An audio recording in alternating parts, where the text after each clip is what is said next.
This video. Now I am going to give a brief explanation about OSI model, and OSI stands for Open System Interconnection. This OSI model is used for understanding and designing the network architecture. It is a 7-layered approach. It consists of 7 layers. They are physical data link, network layer, transport layer, session layer, presentation layer and application layer. The layer should be in this order only. It should not be reordered. So to remember this ordering, we can remember one sentence that please do not touch Sita's pet animal. And P stands for physical, D stands for data link, N stands for network, T stands for transport, S stands for session, P stands for presentation, and A stands for application. And the brief explanation of the 7 layers are first, physical layer. In physical layer, the data is must be represented as bits, and in data link layer it's represented as frames. In network layer the data is represented as packets, and in transport layer the data will be represented as segments. And in the physical layer the devices used are hub, repeater and modem, and the data link layer the devices used are switches and bridges, and in network layer the devices used are router and gateway.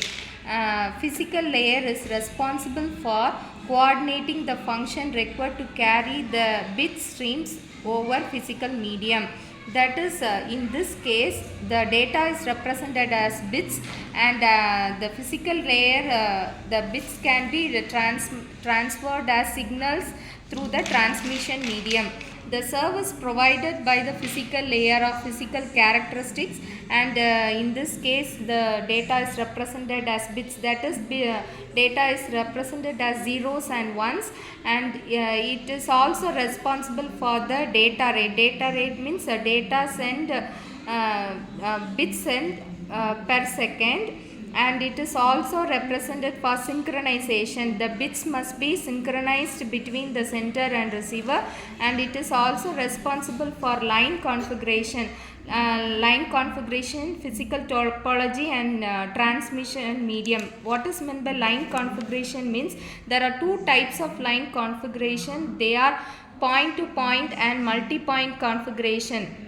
That is there is a link between the sender and receiver. Constant link between sender and receiver means it is known as point to point link.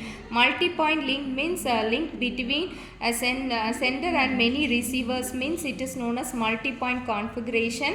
And physical topology means how these devices are connected to make network is known as physical topology. There are many topologies: mesh topology, stars topology, ring topology, bus topology. And network the topology, the physical layer is responsible to decide which topology must be used. And the next characteristics is services transmission mode. There are 3 types of transmission modes can be used: simplex, half duplex and full duplex. Simplex means only there is a one side communication. Half duplex means both sides communication can be done, but at a time one device can communicate. Full duplex means at the same time both can be communicated, both sender and receiver can be communicated. In data link layer is responsible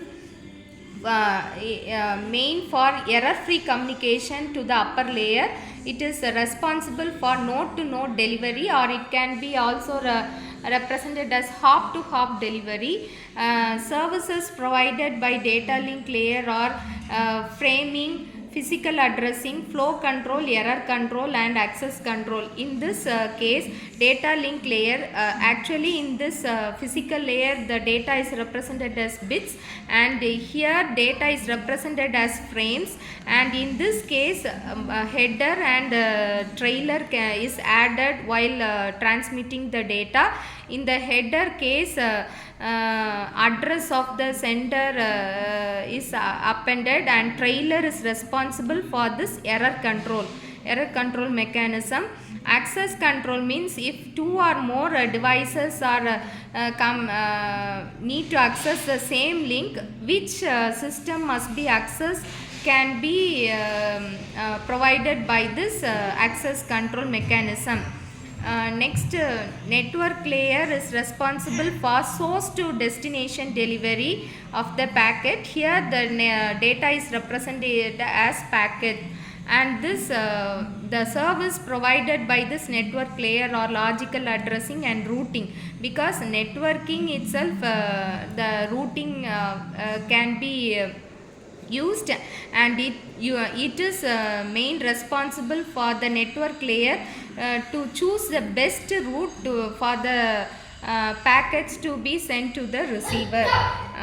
Transport layer is responsible for process. Here the network layer is responsible for source to destination delivery, and transport layer is responsible for process to process delivery. And here the service provided are service point addressing, segmentation and reassembly, connection control. Here also flow control, error control is mechanism is needed, because in this case here in data link and network layer, the data is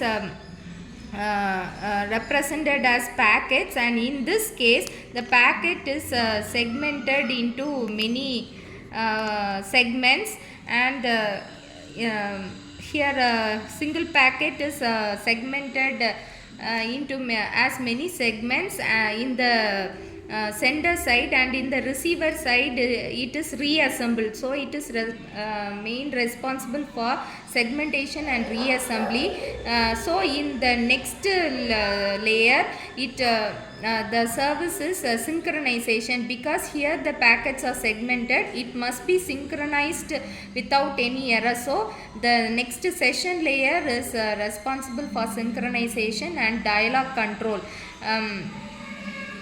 The next presentation layer is concerned with the syntax and semantics of information exchanged between two systems, and it is also a service provided by the presentation layer or encryption, translation and compression. In the application layer the user interact with this application layer only. In this layer only the user can interact with the system. So it enables user, whether human or software, to access the network. The service provided by the application layer are network virtual terminal, file transfer and access management, then main service and directory service. These are the functionality provided by the application layer, and the user can interact with this application layer only. The other layers cannot be interacted by the users. That's all about OSI model. Thank you.